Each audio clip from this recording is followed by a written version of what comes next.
back to another great episode of Facts and Stats. We appreciate all of our supporters that we've been having over the past 2 months.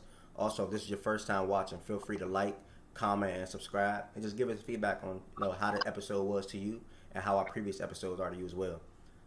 Today we have our special guest on the phone, Dion, on the call. Dion, I'm sorry. I'm gonna allow him to introduce himself, and then we're gonna go ahead and go forward. What's up, y'all? Dion Mungo. Hey, man, I'm a commentator by choice, by sport. This is what I do for nothing. I'm ready. Let's go. Okay. Respect. First topic of the day. One of the best game winners I done ever seen. For one of my favorite players, Devin Booker. She's gonna give y'all a little glimpse of it. Talk to me about it. How y'all feel about that game? How y'all think things went? Hey man, it was a great shot. It was good defense, better offense. I think Devin Booker's top 5 in scoring to me. I think he's a great asset to have on the team. I think he needs some more help though. You think he need help? I think he needs more help. Yeah, I think they got it. I don't think he need help. I mean, yeah, I think he got it. To get a ring, I think they need more. You need some bench players. Exactly, he needs some bench players. Yeah. Or they need that development. What you mean? It takes time. Right. That don't happen overnight. They literally 23 and under. They got Bridges, Oubre, Booker, Ayton. Josh. You think Oubre gonna stay there for longer than 3 years? What you say? You think Oubre gonna stay there for longer than 3 years? Yeah, I think they re-signed him. Yeah, I think they re-signed Oubre.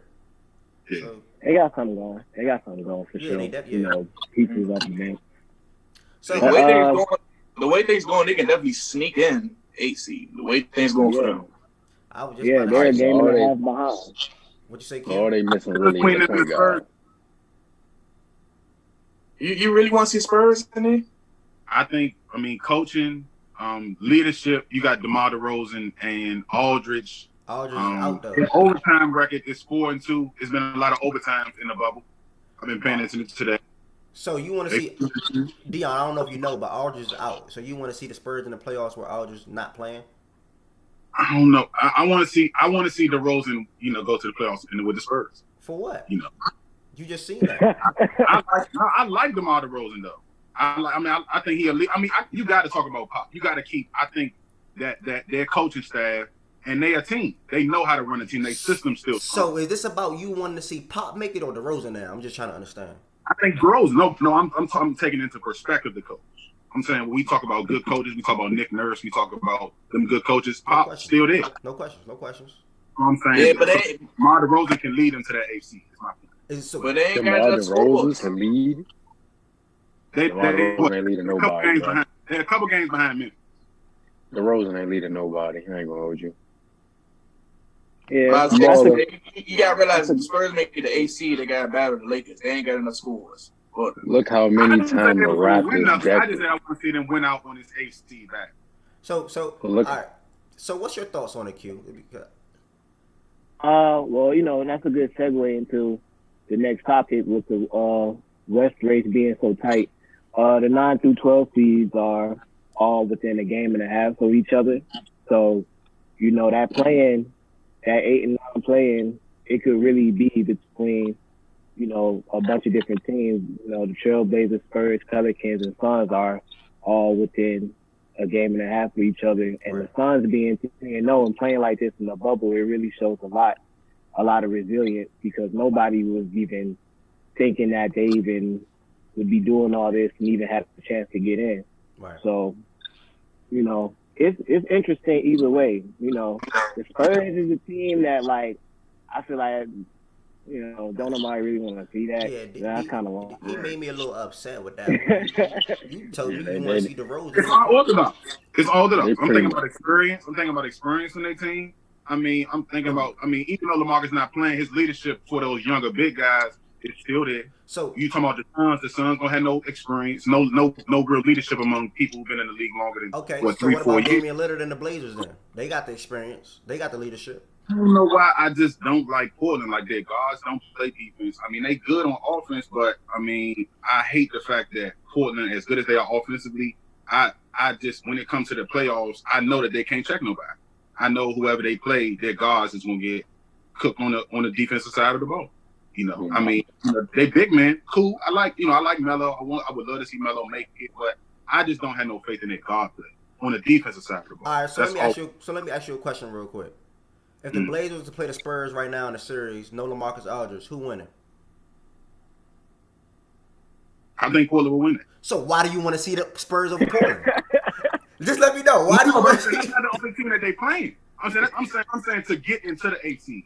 I'm taking because when we just talked about Phoenix, we talked about the fact that they don't have people who've been in the league longer than 4 or 5 years, right? So I'm saying experience matters.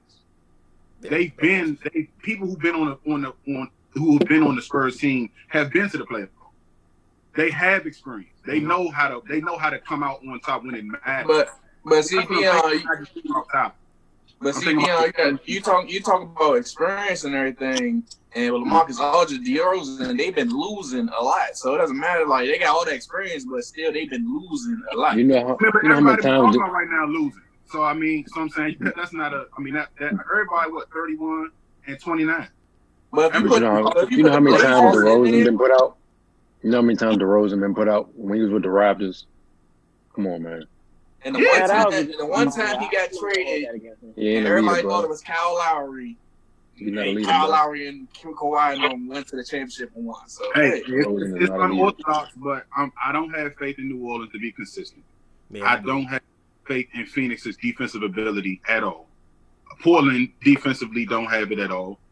I'm saying when I look at the San Antonio Spurs, they got 2 young ball handlers that can score and play defense. They got Murray, I can't even remember his first name, and then they got Patty Mills. They got DeMar DeRozan. They got Patty Mills, Crowell that went to Utah that plays center. And they got Pop. So I'm thinking about the leadership. I'm thinking about the way, the style of play that they have. The things that the Raptors is doing right now, the Spurs been doing for the last however long they've been playing. I just think it's boring. To be honest, I just don't like. But you can be already got interest in the Spurs. You can be born and still come out on top. I know it might not be the most spectacular basketball, but it's a lot of people that's doing spectacular ball, but they still losing, right? Yeah, you're right. I mean, they're gonna lose regardless. But at the same time, you gotta look at this. Portland has a way better chance than Spurs got. Because Spurs, you gotta rely on DeRozan and Aldridge. Portland got Melo, TJ McCollum, Dame, Nurkic, and they got way more better players than Spurs got. So they have a better chance. You know what makes it interesting in my opinion? Spurs gonna lose 4 games straight. What makes it interesting in my opinion, Jaren Jackson now, as you know, torn his meniscus, out for the season. The Grizzlies only lost 36 games. The Blazers and the Suns and the Pelicans all around that 38-39. The Spurs 38-39. Spurs with 37 though.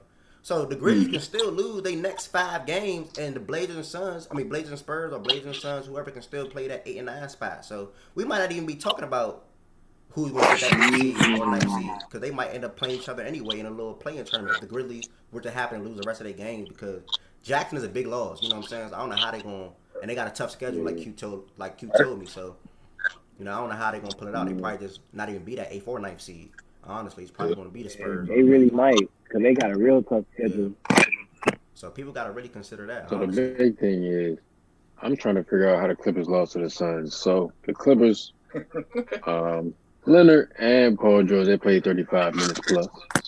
They both put up good points, good stats, but it just wasn't enough to get over the Suns. They lost to the best shooting guard in the league, though. Right. I mean, that's cool, but you got 2 defensive leaders over there. Somebody got, lock in on that man. But the Clippers struggle with teams with a big man. That's always been my thing about the Clippers. The Clippers can, when it comes to people who know how to use their big men effectively, that's how they do. DeAndre Ayton had 19 quality points. I mean, even though your man had 35, DeAndre Ayton, is Terrell back? I don't know if Terrell is back, but Zaza, he not, what? They're saying he can't. Zubac. Right, Zubac can't. Zubac had a double-double. Why am I saying name? I'm saying that the center for the Clippers cannot check DeAndre Ayton. Yeah, he's talking about Zubac. That was big. That was a big, for him to come back now is important. He their piece that they need, DeAndre Ayton. Lou Williams came off the bench. That man only had 7 points, so I'm a little shocked about that one. But Mm-hmm. I mean, it's he gonna first get game back back. into Yeah, it. they gotta work. Yeah, he gonna get back He into gotta work it. his way back in a little bit. You know. Hey, he had 21 minutes though. I don't want to hear all that. Yeah, get a bucket. Get a During bucket. that Lakers game, people said if they have Lou Williams, Exactly. I don't know Get a about that, bucket. Q. Because if Lou, Get a come bucket, on, Lou. man, come on, man. Let me tap the It Lou. was I need the to get the first bucket. game. This was his first game. That game would have been his first game if he was in the bubble. True. Right. Good point. Good Let me point. pep a But Lou. we Get the not even bucket. supposed to be talking about the Lakers. Yeah, Today. I ain't even that's a gonna good bring point, them up. though. That's a good. So we're gonna That's a get. good point. We're gonna get into the Rockets and the Trailblazers. You know. How y'all feel about that game? I know my man Melo came out, hit some dagger points at the end. Like I told y'all before, and I said it before, I like the Rockets to potentially make the finals. I don't know how I feel about it as of like right now because they do get a lot of threes up. If they hit, it's like gonna be hard to beat. But their biggest issue is like getting out rebounded. Last night the Blazers had 64 rebounds, the Rockets had 39. You know, how can you win a game like that? You know, going against a big like Nurkic and Whiteside, Zach Collins, nice down low as well. So. Like I was telling you, man, small ball only lasts for so long. But you gotta remember though, they missing 15 to 20 points off the bench. Yeah, Eric but Gordon will be back soon. he's like, who? Eric Gordon will be back Eric soon. Gordon. He gotta work his way back into it, like you say. He gotta work his way back into his game. I ain't trying to hear all that. Yeah, my thing with the work his Rockets, way back. like the way they play, shooting all them threes, I could see how it's causing problems. Like now, like when I sit down, like and think about it, it's like when you shooting threes and they racking up all these points. If the other team starts trying to match them shooting threes, especially like later on in the game, like the rebounding thing, it kind of like diminishes because like when you take long shots, that creates longer rebounds. Right. And them having Russell Westbrook being the best rebounding guard, PJ Tucker always boxes out. Mm-hmm. You know, I see him. They even pointed it out during the game. You know, I think one of the commentators said something like, "If you want to see somebody boxing out, you should show them that shit right there." So, you know, you don't really need like big man to rebound long rebounds because they're most likely going to be in the paint. And the fact that they have perimeter players that rebound, that kind of helps that style of play. So what you saying But is you like the Rockets style of play. That's what you're saying. I'm not saying I like it, but I kind of see how it's causing havoc. I kind of see how like they're beating teams with it. Okay. Like, But you see why they lost though. You see why they lost. They took 53 threes last night and lost. Yeah, But 53. But You can't. But Mark, One, you can't. to side what Q was saying though, they did that right, but they just beat the Bucks doing the same. Well, no, actually they lost. So let me. They lost. Yeah, they lost. Disregard. But they could have won that game. They could have won yesterday against the Blazers too. James Harden missed 3 straight threes in a row. So to close the game out, that Melo came down and hit the dagger 3. So the rebound is an issue, but when you're getting threes and teams are getting 2s, what adds up quicker? But at the same time, when you get the If you're taking 53s and you ain't knocking. Yeah, Hey. if you don't knock, and that's it. That's You the ain't shit. knocking. But are they not going to knock for a whole 7-game series? No, they're not gonna knock for a whole 7 games. Exactly. They're going to hit. They're going to hit. Like, they're going to hit. So you don't. They're not going to hit for a whole 7-game series neither. Westbrook not gonna hit for 7 games. You know that. Westbrook don't even shoot threes with them. So You gotta think about Eventually they gonna force him. You gotta think about whoever they go against in the playoffs, and like you got some elite rebounders on the offense and defensive end, bro. Like that'd be a problem. Yeah. Because you can't rebound the ball, you can't rebound and put it back up, for 2 points or whatever. Like, you can't be their best rebounder or defender on the board or the paint. That ain't gonna matter. Yeah. Especially if the shots ain't falling. Because when Yeah, they go, 39 total. Yeah, 39 total rebounds, and the Blazers had over 64. Yeah. That's a problem. But that's the team that know how to use their big men, though. Like that Milwaukee game, the thing that I can say about Houston was active hands. They had a lot of steals that game. And then in transition, bigger teams can't run the floor the way the Rockets can. Good point. So that's what they're thinking about, them transition buckets. And if they got active hands, like what Chris Covington and what they got to do on their squad named House, too. Yeah. They got active hands, and they don't really get the love that they should, but they get a lot of steals. Even Harden, as terrible as a defender as I see Harden is, he was getting a lot of steals in that Yeah, Milwaukee he game. was. Yeah, he improved too on the defense, and he improved Man, a he lot. get lucky with steals. All you do is wait for the defender to go up and he just throw a hand out. Nah, he's improved. He No, definitely it was a improved. couple of That's a steal. legitimate steals he had. I think that. Milwaukee is a top team. You got to get him the love on it. You got to, even though they didn't get a lot of rebounds, the steals and the transition buckets make up that. That's a lot. I get what And Milwaukee, a lot of but teams do that with when it comes to that series, you're not playing nobody from the East, going straight West. So it's some elite scores. It's way more scores in the West than the East. So yeah, you just can't let that regular get season too far team. ahead of you. Right. They don't. Regular season. They got people who are clear scorers that they trust, as we know. Yeah, because if you fighting from behind and you trying to shoot threes to get back in the game, then the rebounding thing doesn't even become that much of an issue. Right. So I got a question for y'all. Yesterday, we seen Luka Doncic have 34 points, 20 rebounds, 12 assists. The youngest player now in NBA history, being out Oscar Robertson, at the age of 21 years old. To have a stat line like that, 30, 20, and 10. Do y'all feel like he is the best young player? He got to win as well. Do y'all feel like he's the best young player in the league? I think Jason Tatum is the best young player in the NBA. He's other than Kimber, I think he leads well for his team. We obviously know they at the top of the Eastern Conference, and I think the Jason Tatum, the way his game, he has a very direct game. Like just even getting to it, his game is just that. He get to it with his game. You know, his ball movement, he come right out his ball movement into a shot. He gonna shoot it joint in your face. He don't care.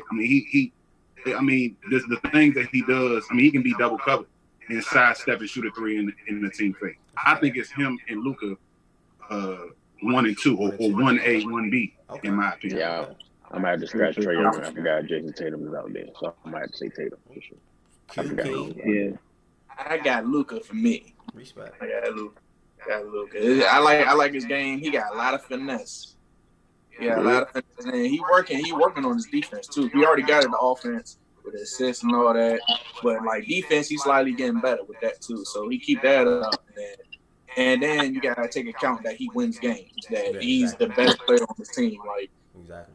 And like it all you gotta build around him. And even when he was by himself for a little bit before his fingers got there, he was that man. So, exactly. Yeah, I love that, King. I love that. Talk to me, Q. Q.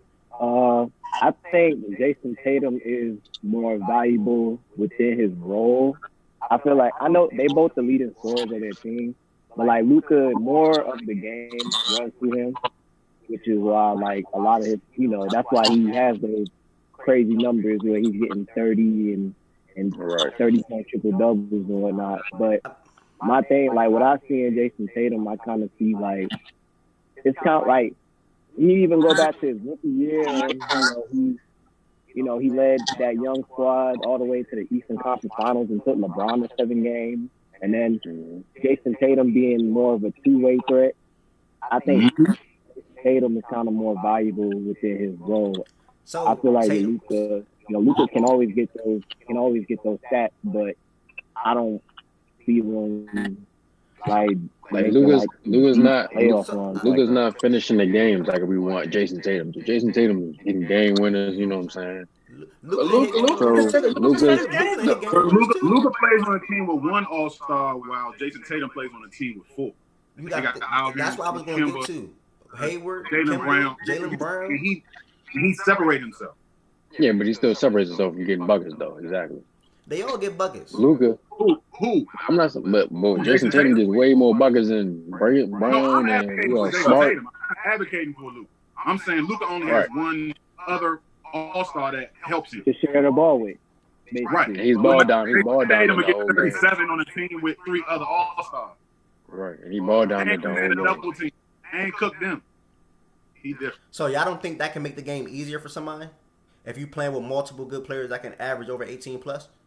That definitely makes it easier. It can. So how are y'all surprised by that? That means that less double teams is coming your way. That means that less defensive focus. Everything is not all about you. You got to worry about Kimber. You got to worry about Jaylen, and you got to worry about Hayward.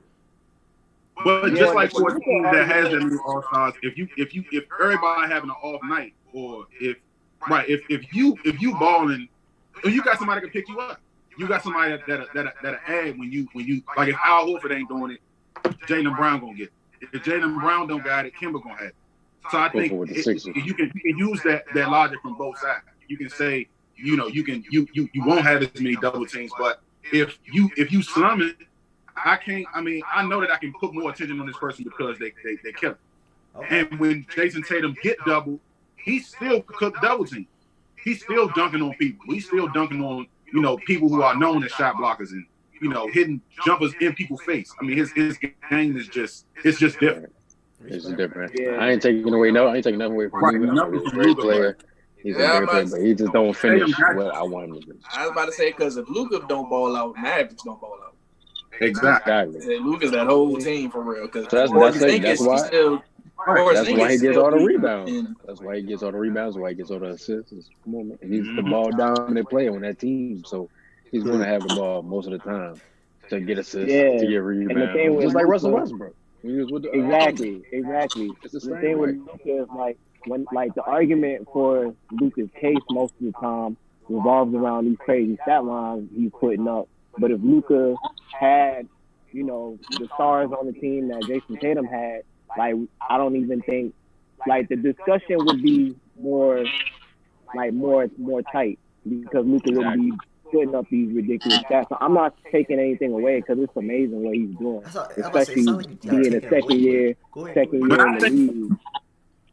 I think Luka has a better bench. Dallas has a better bench than the Celtics do. The Celtics have a better front five, but when you think about Jalen Brunson and you think about I gotta disagree with you, bro. I gotta disagree with you. Celtics have Marcus Smart and Cantor coming off the bench. That's better than any two players that come off the bench for Dallas. But you got Big Cuz too. that he come off the bench. He's not better than Cantor. Boban is not better than Cantor. But I think Cantor is very skilled, but I'm not putting my faith in Ernest Cantor. I'm just not. Still soft. He's still soft. Right. I'm not putting my faith in Ernest Cantor. Marcus Smart got fouled out the other day. Down this stretch, you gotta learn how to adapt to this environment and stay in the game because they're gonna need your defense ability. They're gonna need your passing. But if you on the bench, you ain't helping nobody. So I'm thinking about Jason Bronson is a Villanova product. Villanova is a great system. He can score, he can defend, he can pass. JJ Barea been doing it off the bench for a minute. I think Dwight. I'm not sure if Dwight Powell is back. Powell and Brunson is out, but go ahead. But I'm just thinking about this is their team. I'm saying. Okay. I mean that's Powell started though, but I see where you're going, but I gotta disagree. But I mean I can't put too much into it, so it is what it is. The last thing we're gonna talk about, T.J. Warren been lighting it up in the bubble. Leading the league in the bubble in scoring, averaging 39.7 points per game. Talk to me how y'all feel about him very quickly. I don't know where it came from. I think bro went to go purchase some skill boosts like on 2K. I don't know what he did, but bro is balling out. I don't know what he used to be so defense. Fucked it up. Could have had that with Devin Booker and Ayton, man. He could have had that. Nah, he want to trade him for some cash consideration. That's what he wanted. Cash consideration. He gave up on too early, man. That was disrespectful. That was disrespectful, but he's spotty, man. These games is cool, but from what I know about him, I'm a little biased because I've been watching him since he was in college. Right. And I'm a Tar Heel fan. He went to North Carolina State. Yeah, he was doing it, but when he came into the league, he didn't do what he was expected to do. So that's what we know about him is that he's inconsistent. He'll have moments where he fall out, just like what we've seen. But I think the verdict is still out for me. I know he got the 53-point game. He did what he did, but I think he's gonna get cold. That's just me. When the playoff time, I want to see what he do. I ain't gonna say nothing until then. That's what matters. The cash considerations that they got going to edge out when it matters. I think if it's them and the Heat in the first round, that's gonna be a nice series. That's gonna be a nice one.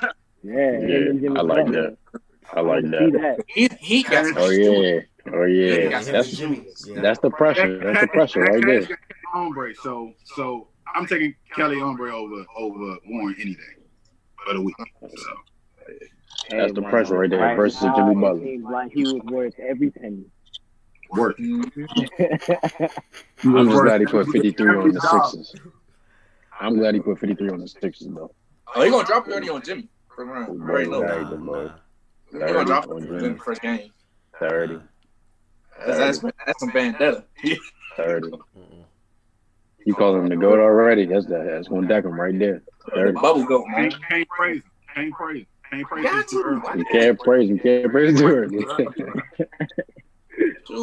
People praise Jeremy Lin. I mean, Jeremy Lin had the spark. Jeremy Lin had that spark in New York. Oh, that's different. When you in New York, it's so different. Right. Then he cried because he couldn't get a contract. Now. Right. See? At least he got a ring, though. He got a ring with the Raptors. Yeah, true. But it was a great show, man. I appreciate y'all for coming out. Thank you for Dion for being a special guest for the day. Thank you for having me, man. Make sure y'all follow Facts and Stacks on all social media platforms. And we'll be back here again. Y'all like, comment, subscribe, do all that. Yes, sir.